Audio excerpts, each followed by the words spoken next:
Hello, seminary teachers. This is Brother Fowler here with another micro training. And this time we're going to focus on makeup work and just a few reminders that can help you and your students have a good experience with makeup work. So, to that end, let's review what the Seminaries and Institutes of Religion Policy Manual states about makeup work. When makeup assignments are required, they should be given to bless and not punish the student. Specific assignments are determined by the teacher and should generally be related to the work missed. The assignment should be meaningful, reasonable, and individually suited to the needs and abilities of the student. So these are the general policy guidelines that we use for makeup work. However, we have within Northern California and Hawaii a couple of other considerations, including that most makeup work will be assigned from the study guide for home study seminary students and will reflect what the student missed. Makeup work should be completed by the end of the semester if students desire an A or a B grade. Students needing to complete makeup work should talk to their seminary teacher as soon as possible.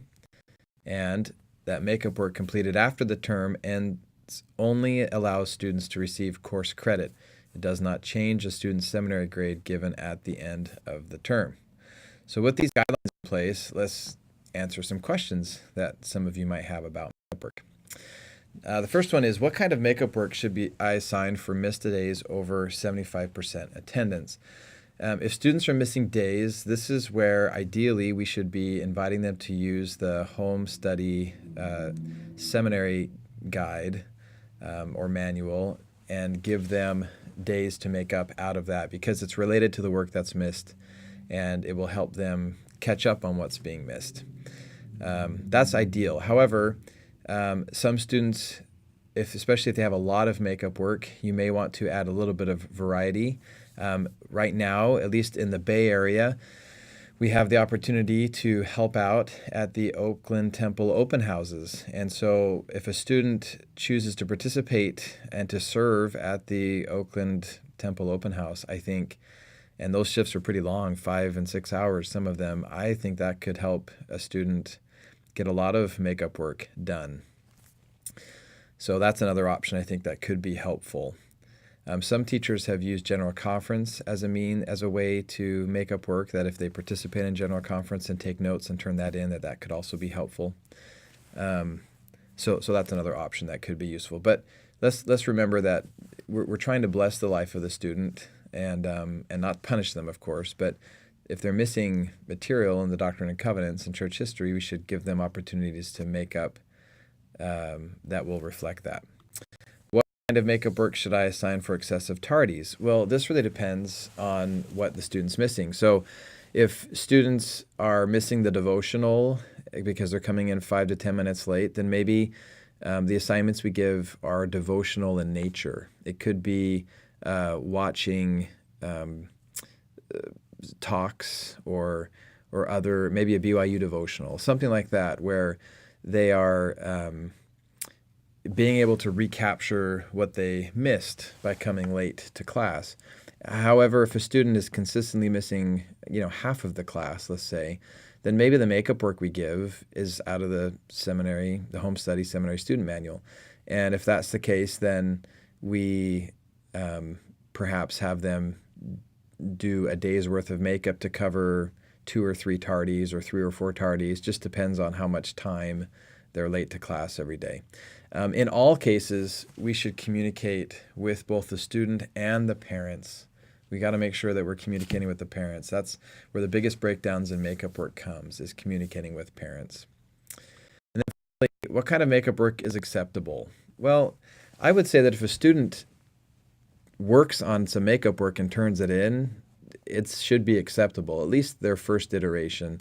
If you find that the work is kind of poor in quality, or you feel like the student really hasn't spent much time with it, then I say accept what they've done this time and then let them know that next time, if they need to do more makeup work, that they need to put a little more effort into it if you feel like that's important. But I wouldn't reject any kind of makeup work that's turned in. I think if a student's making an effort, we ought to acknowledge any and all effort. I mean, the goal is to help them to learn the things that they've missed, to bless their life. And the hope is that they'll have a good experience while they're doing it. Now, one last thing I'll point out, and I think this is important to convey, is that sometimes students have so much makeup work that they're really not going to get it done by the end of the semester. And if that's the case, then we encourage them to continue to make things up, even if it goes beyond the semester. For a high school senior, that's going to be beyond graduation. And they have a few more options once they've graduated. For example, somebody who's graduated from high school, they have up to a year after their high school graduation to make up anything they need to in order to qualify for a seminary diploma. Not only could they do makeup work, let's say, out of the home study student manual, but they could take an institute class over the summer to help make up some of the classes that they missed earlier. And that makeup work or those classes would count not only for seminary makeup, but also for institute credit. So there are some options out there for students to make things up, and they shouldn't feel pressured. I mean, ideally, we like them to get it done, but not at the expense of them not having a meaningful experience with it. And so I plan on releasing a video to parents just to kind of let them know about these makeup policies and standards, so they're on the same page as you teachers. But I hope that as we administer this, it could be done in a way that is edifying both to the teacher or to the students and to their families, as well as for us as teachers.